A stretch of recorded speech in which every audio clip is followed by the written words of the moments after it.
Assalamualaikum warahmatullahi wabarakatuh. Waalaikumsalam. Alhamdulillahi rabbil alamin. Nahmaduhu wa nasta'inuhu wa nastahdihi wa nastaghfiruh. Wa na'udzu billahi min syururi anfusina wa min sayyiati a'malina. May yahdihillahu fala mudhillalah wa may yudlil fala hadiyalah. Asyhadu an la ilaha illallah wahdahu la syarikalah wa asyhadu anna sayyidana wa nabiyyana Muhammadan abduhu wa rasuluhu la nabiyya ba'dah, amma ba'du. Qala Allah Ta'ala fil Qur'anil Karim, a'udzu billahi minasyaitonir rajim. Bismillahirrahmanirrahim. Wa qalu subhanaka la ilma lana illa ma 'allamtana innaka antal alimul hakim. Wa qala ta'ala bismillahirrahmanirrahim, inna ilayna iyabahum thumma inna alayna hisabahum. Shadaqallahul azim. Yang sama-sama kita hormati dan yang kita muliakan sahibul bait, sahibul hajat, keluarga besar almarhum Bapak Haji Abdul Rashid bin Rainan dan juga ibunda almarhumah Ibu Hajah Rohaya binti Haji Muhammad Thohir, bil khusus Akhirul Karim Ustadz Adi, juga para keluarga besar yang hadir di sini. Kayak ceramah enakan madhab sini, kayaknya seger gitu. Kalau masuk kayaknya ngantuk gitu. Ya. Wajar sama laki-laki ya. Kalau sini kayaknya enak gitu ya. Enggak usah kelihatan berkat kalau madhab sini.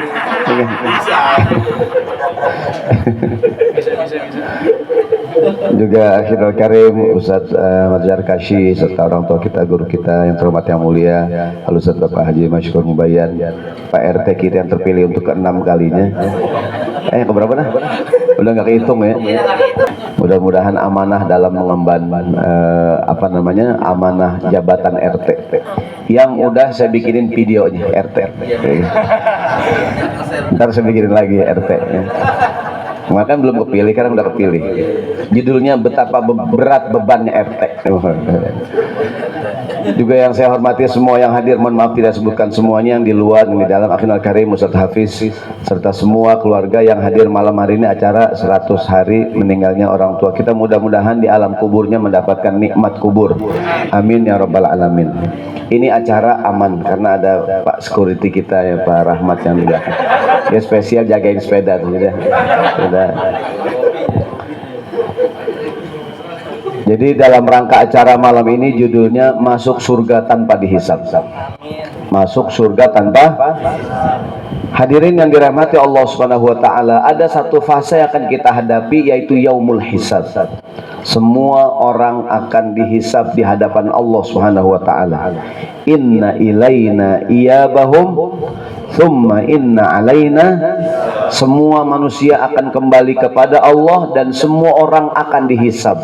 Dihitung semua amal perbuatannya. Semua nikmat yang kita terima akan ada hitungannya. Tsumma la tus'alunna yauma idzin 'anin na'im. Semua nikmat ditanya, semuanya ditanya oleh Allah Subhanahu wa taala. Yaumul hisab terbagi menjadi 3. Ada orang yang hisabnya gampang, hisabai yasiro. Ada orang yang hisabnya susah, hisaban syadidan.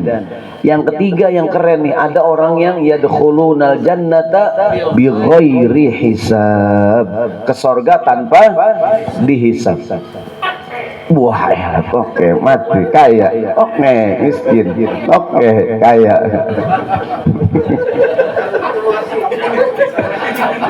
Ada apa ini ya? Ada apa nih gerangan malam ini, kok tiba-tiba toke bunyi gitu. Cuman pertanyaannya itu toke piaraan siapa itu? Yang pertama, orang yang masuk surga dihisab dengan hisab yang mudah. Ya kan? Fa amma man, bismillahirrahmanirrahim, fa amma man utiya kitabahu bi yaminihi fa sawfa yuhasabu hisaban yasira wa yanqalibu ila ahlihi masrura. Adapun orang yang menerima catatan amal dari tangan kanannya, dari sebelah kanan, fasaufa yuhasabu hisabai yasiron, maka kelak dia akan dihisab dengan hisab yang mudah. Dalam tafsir Ibnu Katsir, apa sih makna hisab yang mudah? Sama dengan yuhasabu bihil abdu yaumal qiyamati hisaban sahlan, hisabnya gampang, tanpa detil. Kan ada orang kalau gini, hadirin, kita di jalanan ada operasi zebra, ada nggak tuh? Kan kadang polisi melihat pelanggaran yang kelihatan doang, mungkin yang nggak nyalain lampu siang-siang, yang spionnya kagak ada, apalagi tuh yang nggak pakai helm, pokoknya pelanggaran yang kelihatan aja dah. Menurut saya begini, maksud saya, kalau semua orang yang naik motor, yang naik mobil diperiksa, saya yakin ada aja kesalahannya. Ada nggak? Kalau orang dikorek pasti ada salahnya. Cuman kan polisi pasti meriksa cuman yang kelihatan. Makan bapak-bapak ada raji ya tuh, langsung baca Allahumma hasibni hisabai yasiran. Allahumma, gitu tuh ya Allah, mudah-mudahan periksanya gampang. Ya enggak? Maka disunahkan tiap mendengar ayat inna ilaina iyabahum thumma inna alaina doa Allahumma hasibni hisabai yasira, gitu tuh sunnah. Setiap mendengar ya Allah hisablah aku dengan hisab yang gampang. Termasuk kayak tadi kan kita kadang-kadang sekolah ujian diperiksa nggak nih, wah dosennya dosen killer lagi, wah dosen killer ya. Ada nggak dosen yang diktator, jual diktat beli motor? Iya, dikit-dikit fotokopian, dikit-dikit fotokopian. Ini dosen bisnis nih. Kadang-kadang ada nggak dosen yang ketat tuh, periksa semua. Termasuk kita di kantor punya kerjaan, kan kadang-kadang ada orang yang periksa banget ya. Kalau dicari-cari ada nggak kesalahan? Ada. Maka yang pertama, orang yang dihisab dengan hisab yang gampang. Istilahnya cuman ayo rombongan nari, katakanlah Masjidnya Abdul Abidin, dari keluarga besar almarhum Bapak Haji Abdul Rashid. Cuma dilihat doang kan, wah tambang benar semua kayak ini, gitu. Rombongan yang dipimpin Ustadz Sarone, wah ya rombongan bener, gitu dirin, ya nggak? Pernah nggak masuk bandara atau masuk ke ruangan yang pakai metal detektor? Kan kalau tampang kita bener, gampang aja ya, gitu nih. Coba orang yang tampangnya tuh, wah nggak meyakinkan nih orang, diperiksa detil dirin, ya nggak tuh? Yang pertama, orang yang dihisab dengan hisab yang apa maksudnya? Tanpa detil, cuman gitu doang kan, dikebet-kebet doang hadirin. Coba dah, amal ibadah kita kalau diperiksa pasti ada salahnya. Wudhu kita mungkin nggak kurang sempurna, ada kali, ya nggak? Sholat kita nggak sempurna, ada nggak? Mungkin kiblat kurang lurus kali, ya nggak? Coba dah, kita kan sholat di sini, kalau kita jauh dari Ka'bah, kita bukan sholat menghadap Ka'bah, kita sholat menghadap arah Ka'bah. Kalau depan Ka'bah, kita sholat menghadap Ka'bah. Kita kan jauh, kita sholat menghadap arah kira-kira Ka'bah di sini gitu. Kalau kira-kira tarik garis lurus, mungkin nggak miring-miring dikit tadi Len? Nongkrong Ka'bah jauh banget. Jangan-jangan kita menghadap ke rumah Abu Jahal lagi nih. Kita kan nggak tahu Dirin. Ya nggak? Mungkin nggak? Maka kita, ya Allah, mudah-mudahan periksanya gampang. Mungkin aja wudhu kita, ya nggak? Ada yang nggak kebasuh, ya nggak tuh? Mungkin aja puasa kita udah subuh kita masih sahur. Mungkin kita nggak tahu kan? Mungkin aja kita buka puasa belum maghrib banget, ya nggak? Berarti bang tek udah makan aja. Tukang bakso lewat, tek udah makan, ya nggak? Gitu tuh. Mungkin nggak ibadah kita kurang hadirin? Sebagai orang tua, kewajiban kepada anak, mungkin nggak kurang kewajiban kita? Mungkin. Sebagai suami, kewajiban kepada istri, mungkin nggak kurang? Sebagai anak sama orang tua, kewajiban kita banyak yang kita belum lakukan. Ya Allah, Allahumma hasibni hisabai, ya Allah, hisablah aku dengan hisab yang mudah. Itu banyak kita baca tuh. Terutama pas begitu mendengar ayat yang tadi inna ilaina iyabahum thumma inna alaina, atau ayat tadi fa'amma man utiya kitabahu biyaminih fasawfa yuhasabu hisabai yasira. Allahumma hasibni hisabai yasiran. Yang kedua, orang yang dihisab dengan hisab yang susah, detil hadirin periksanya tuh. Bismillahirrahmanirrahim. Wa kam min qaryatin atat an amri rabbiha wa rusulihi fahasabnaha hisaban syadidan wa adzabnaha azaban nukra.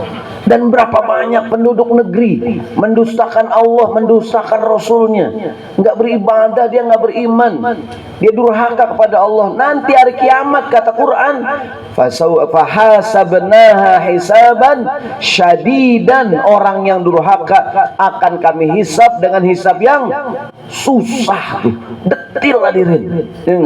Wa azzabnaha azaban nukra, akan kami siksa dengan siksa yang menghinakan, siksa yang keras. Siapa nih orangnya? Orang tuh hadirin, orang kalau bener mereksanya gampang. Coba dah, kita punya anaknya kagak nakal, ya enggak? Dia udah masuk aja dah. Coba kalau anak nakal hadirin, di kantor ada karyawan yang nggak nakal, paling iya. Cuma ada karyawan yang nakal, diperiksa banget ya nih. Coba periksa, atau kita ke bandara dah, ke bandara hadirin. Kalau tampang kita mencurigakan, periksa nggak nih? Periksa, buka sepatu, gesper, buka celana, semuanya begini gitu nih kan. Oh, kok dia kagak pak? Dia tampangnya bener, lu tampang mencurigakan, gitu. Ya nggak tuh, pokoknya orang kalau nakal pasti diperiksanya detail banget, ya nggak? Kita nih hadirin, kita kan suami yang nggak nakal nih, amin. Ragu-ragu nih. Kalau suami baik, paling juga istri nanya santai ya bu. Neng, ntar abang pulang ini ada acara, mau ya bang, udah gitu. Coba kalau suaminya nakal, Neng, ntar abang mau kemana bang? Itu ada safari, siapa bang? Itu nih, pulangnya berapa? Jam 10. Lama nggak bang? Elah, banyak banget nanya lu. Pokoknya orang kalau nakal nanya detail hadirin. Istrinya menghisap suami dengan hisaban syadidan, diperiksa dah suaminya ada apaan gitu, diperiksa suaminya, kok bau minyak wangi nih suaminya hadirin, minyak wangi perempuan, ya enggak? Kok ada rambut panjang hadirin, putih, nenek-nenek jangan-jangan nih, selingkuhan nih. Pokoknya kalau suaminya nakal diperiksa nggak hadirin? Periksa detail apa gampang? Detail, ya nggak? Periksa suaminya, dia kantong celana, kantong baju, periksa semua dah. Lu curiga mau lu? Bukan begitu bang, namanya abang pernah nakal dulu. Suaminya pernah nakal dulu sekali bu, ketahuan sama istrinya. Setelah peristiwa itu diperiksa nggak nih? Handphone periksa, kok nama kontaknya nama laki semua gitu, tapi gambarnya cewek. Iya, kan aneh istrinya. Nama kontaknya Joko, Iwan, Bambang, cuma kan pakai jilbab semua gitu. Iya. Istri curiga nggak diri ini? Ini kok Bambang pakai jilbab, Joko pakai jilbab, ya nggak? Curiga nggak diri ini? Gitu. Pokoknya kalau orang nakal periksa dengan sangat detail. Periksa fahasabnaha hisaban syadidan, begitu. Wa kam min qaryatin atat an amri rabbiha wa rusulih. Berapa banyak tuh kaum yang durhaka, ntar kami hisab dengan hisab yang susah, periksa semua. Pokoknya kalau orang nakal diperiksanya susah banget tuh. Nah yang ketiga dia, ada orang yang diperiksa bukan periksanya gampang, bukan, tapi yadkhulunal jannata bighairi hisab. Siapakah orang ini? Jadi Nabi kita Muhammad SAW dikabarkan oleh malaikat Jibril, panjang hadisnya.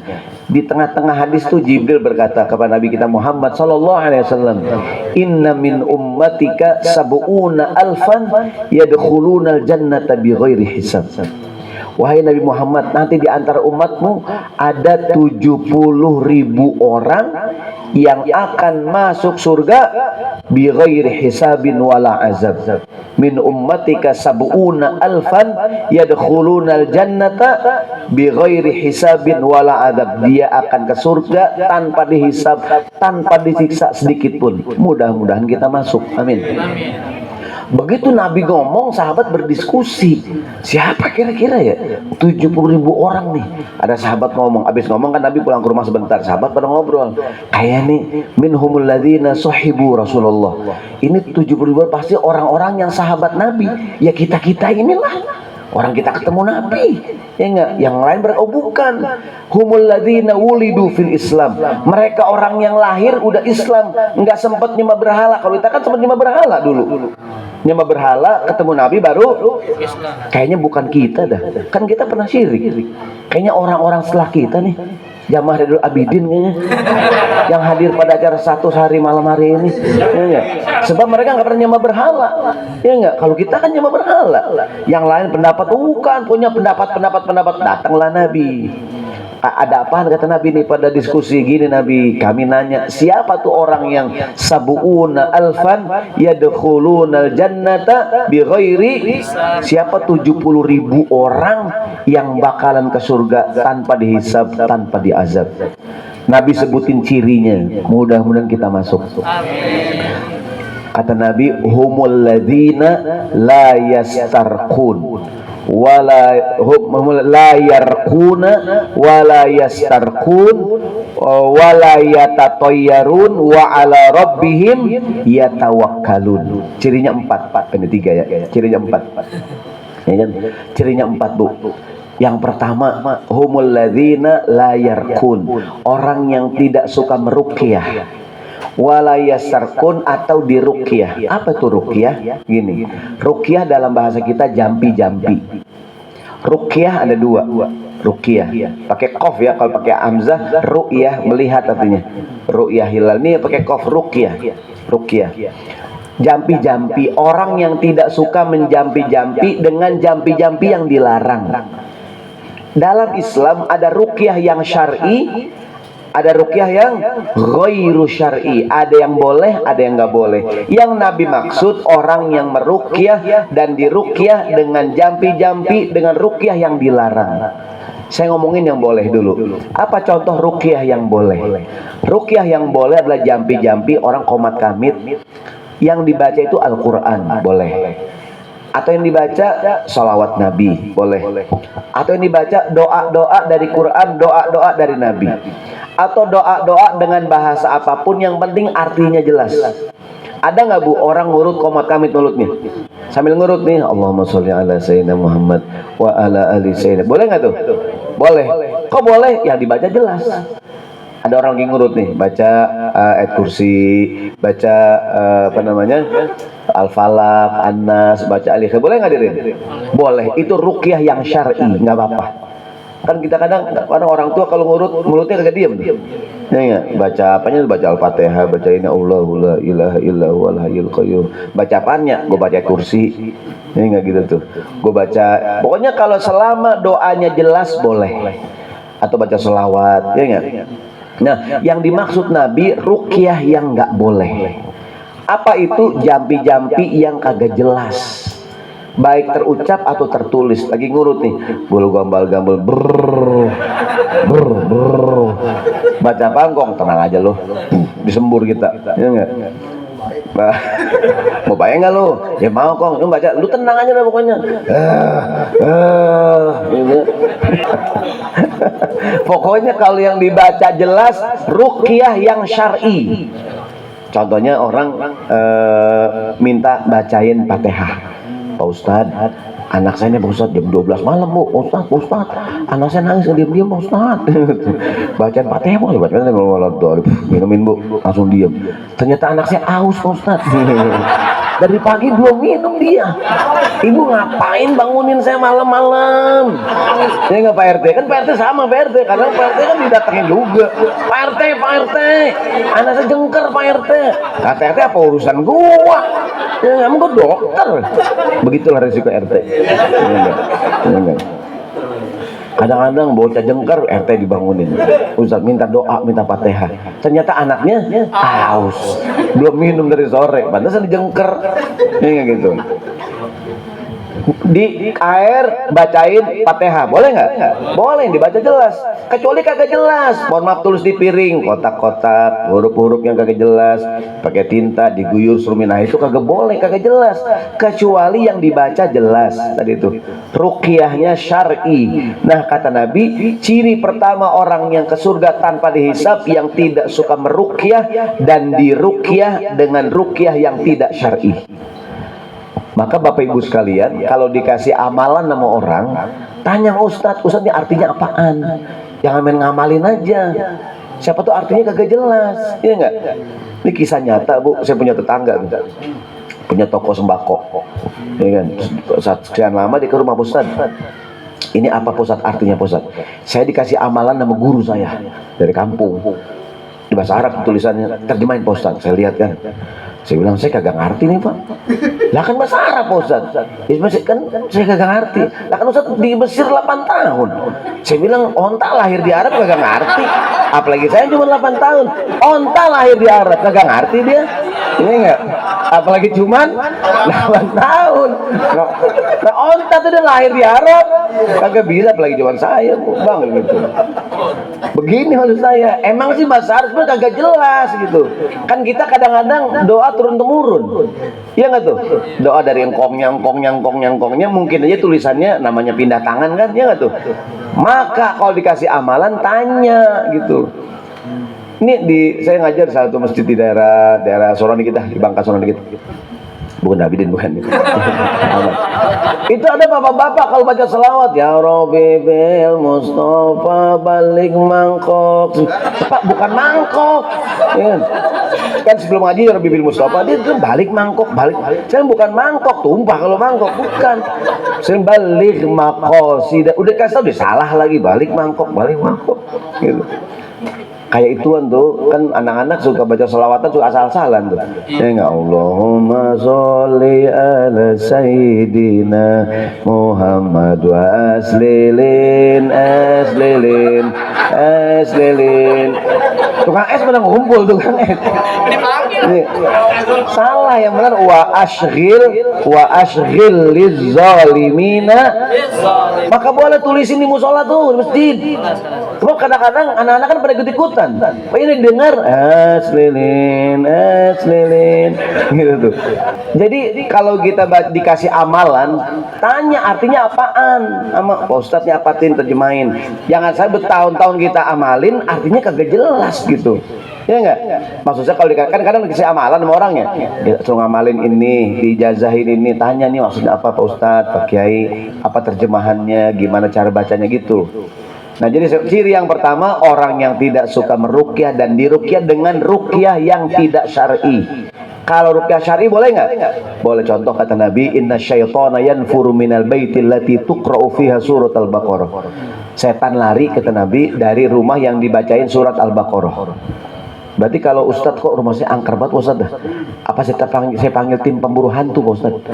Nggak usah Bu, baca aja Al-Baqarah. Dibaca Al-Baqarah, suaminya kabur. Suaminya nggak pulang-pulang. Sejak kapan kok lakinya nggak pulang? Pas saya baca Al-Baqarah tak. Dia nggak pulang udah 3 minggu tadi. Dia kali po orangnya.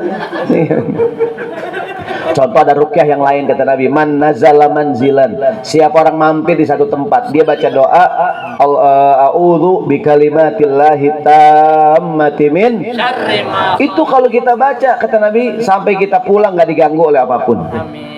Nggak usah kita baca jampi-jampi nggak jelas. Numpang-numpang anak monyet mau duduk, numpang-numpang anak monyet, nggak usah. Supaya ngajarin begitu, ya enggak? Baca aja a'udzu bikalimatillahi tammati min syarri ma khalaq.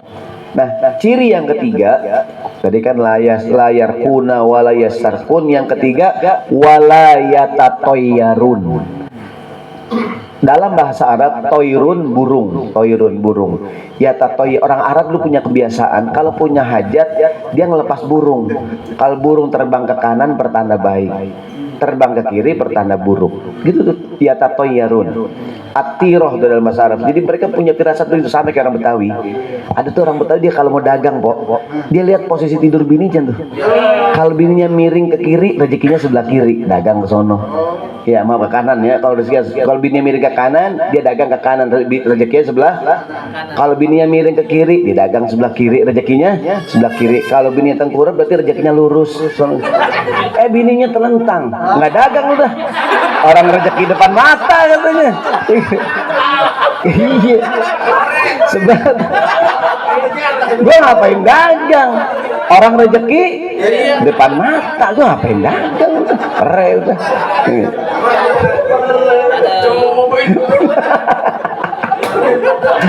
Kagak dagang udah, orang rezeki depan mata. Gue ngapain dagang? Kan gitu tuh. Iya makanya beliau tiba rezeki. Iya. Nah, jadi orang dulu tuh begitu, kayak tadi toke, gitu kan. Karena orang kadang punya burung titut, wah ada yang mati nih, ya tuh. Itu namanya khurafat dan tahayul. Nah kata Nabi, yang ke surga tanpa hisab orang yang nggak percaya gitu-gituan. Orang kita kalau lagi naik motor, naik mobil, nabrak kucing, apes. Ya enggak? Gue sih mendingan nabrak orang dah. Ya enggak tuh? Kalau nabrak kucing berhenti. Kalau nabrak orang jalan aja deh. Woi, buta mata lo. Ya enggak tuh? Nyebrang sembarangan lo. Ada nggak orang begitu tuh? Kalau yang ketabrak kucing berhenti nggak? Oh, apes gitu tuh. Makanya saya ingat kucing-kucing zaman sekarang jadi belagu. Ya enggak? Kucing tuh nyebrang pada cewek pakai headset, kucing nyebrang headset. Kucing belagu banget. Orang kita ngerasa takut sama dia. Ya enggak? Itu namanya tuh yatatoyarun. Ada orang percaya gitu-gituan tuh. Ada orang percaya gitu-gituan. Firasat ya kan, kayak kemarin di video saya ceritain ada tuh. Orang ngerasa kayaknya ada yang nggak beres nih. Kayaknya nggak beres nih. Ada apaan nih? Ada apaan ya? Ya nggak tuh? Ya nggak Bu? Kok ini mata ada apaan ya? Kok kedut-kedut ya? Kelilipan katanya. Ya nggak? Gitu kadang-kadang orang ngerasa ada apanya, itu kan firasat. Nabi ajarin doa kalau ngerasa yang begitu tuh baca aja doa Allahumma la ya'ti bil hasanati illa anta wa la yadfa'us sayyiati illa anta wa la haula wa la quwata illa bika. Tuh baca doanya tuh. Ya kan? Kalau kita ngerasa ada kayak yang enggak enak, ada apaan ya? Ciri yang pertama la yarkun wa la yastarkun, yang ketiga wa la yatatoyyarun. Tidak suka tadi tuh khurafat dan tahayul. Kan orang punya begitu ya Bu, pada percaya dengan khurafat tuh tahayul. Contohnya tuh kalau orang zaman dulu ya sih di sini bukan budaya doang orang Betawi ya. Kalau gigi atas copot, buang ke bawah. Gigi bawah copot, buang ke loteng. Supaya cepat numbuh. Umur gocap menumbuh apaan? Udah kagak numbuh Bang Haji. Ada nggak orang dulu di sini? Ada ya? Kan nih kalau copot bawah nih, buang ke loteng lah. Biar cepat numbuh. Nih kalau yang copot gigi yang atas, buang ke bawah gitu tuh. Siapa yang ngajarin gitu? Tapi walau mungkin ada hikmahnya walau bisawab tuh gitu orang tuh. Ya kan ada tuh budaya-budaya zaman dulu ya, ada keyakinan selama itu ya yang penting jangan syirik dah. Ya enggak, jangan syirik, ya enggak tuh. Contohnya ada orang sebenarnya sih mungkin ada baiknya juga. Kalau orang Betawi kan nggak boleh ngawinin setahun 2 kali. Ntar katanya ada yang bubar. Nah gitu tuh. Mungkin begini maksudnya, jangan lu mulu yang ngawinin. Kan lu baru kemarin ngawinin, lu ngawinin lagi, gantian dong. Gitu kali maksudnya ya. Ya nggak Pak RT? Ya kayak Pak RT, nah lu lagi Pak Haji ngawin lu Pak Haji. Ya, maka orang jangan ngawinin setahun 2 kali. Ntar katanya kurang baik ya. Mungkin maksudnya jangan lu mulu, gantian dong. Ya nggak lu mulu yang ngawinin. Lu baru kemarin undangan melu. Ya gitu mungkin maksudnya ya. Anaknya banyak dia gitu tuh, banyak lah tuh kadang-kadang. Nah kalau sekedar budaya silahkan, tapi kalau udah ada keyakinan ini yang nggak boleh. Kita dengar suara toke, kaya miskin, hidup mati, mati gua ternyata. Ya kan orang kadang begitu ya, ngitung kancingnya nggak, kancing pergi enggak, begitu tuh adalah orang zaman dulu ya. Nah namanya tidak percaya kepada khurafat dan tahayul, termasuk tidak suka datang ke dukun. Cuman sampai sekarang ada nggak orang ke dukun? Ada, masih percaya tuh. Ya kan? Banyak tuh orang pengen jadi pejabat ke dukun, pengen kaya ke dukun. Ada nggak pengen kaya ke dukun? Dukun rumahnya jelek banget. Gua kagak jadi dah. Dukun tuh jelek banget rumahnya. Ada orang pengen dapat cewek cakep ke dukun. Nah ternyata bininya dukun pas-pasan banget. Gua kagak jadi dah. Nah dukunnya gitu banget bininya. Lah kalau dia bisa buat dia duluan ya enggak? Ada begitu orang jadi pejabat ke dukun, mau kaya ke dukun, ada nggak tuh? Motor hilang ke dukun, padahal kalau tuh dukun tahu udah kaya banget tuh dukun. Nah ini ada yang mulai, siapakah orang yang ke surga tanpa dihisab? Kata Nabi, humul ladzina la yarquna wa la yastarquna wa la yatatayyarun. Yang terakhir, wa ala rabbihim yatawakkalun. Ciri yang keempat, orang yang bertawakal kepada Allah, menyerahkan semua urusan dirinya kepada, itulah orang yang akan ke surga tanpa dihisab. Nah hadirin yang dirahmati Allah Subhanahu wa taala, insyaallah kita doakan almarhumah almarhum orang tua kita, insyaallah di alam kubur mendapatkan nikmat nih, dan kita semua nanti nih minimal ya kita dihisab dengan hisab yang gampang. Iya enggak? Syukur-syukur kali bisa dapat yadkhulunal jannata bi ghairi hisab gitu. Maka yang tadi Nabi sebutin kita amalin gitu, ada harapan kita. Tapi yang paling penting lagi adalah jauhkanlah diri dari perbuatan dosa dan maksiat, karena semua pasti ada hisabnya. Semua ada hitungannya. Sekecil apapun pasti ada hitungannya, ada balasannya. Wallahu a'lam bishawab. Hadirin dirahmati Allah Subhanahu wa taala. Saya mohon maaf tidak sampai akhir, kebetulan ada yang ngundang acara Maulid. Saya janji mau datang. Mudah-mudahan ada manfaatnya. Banyak kalimat yang kurang baik mohon dimaafkan. Jangan lupa follow Instagram saya, sebab follower belum naik-naik hadirin. Udah PRT ya. Jazakallahu khair PRT. Ibu terima kasih ya follow Instagram saya. Assalamualaikum warahmatullahi wabarakatuh.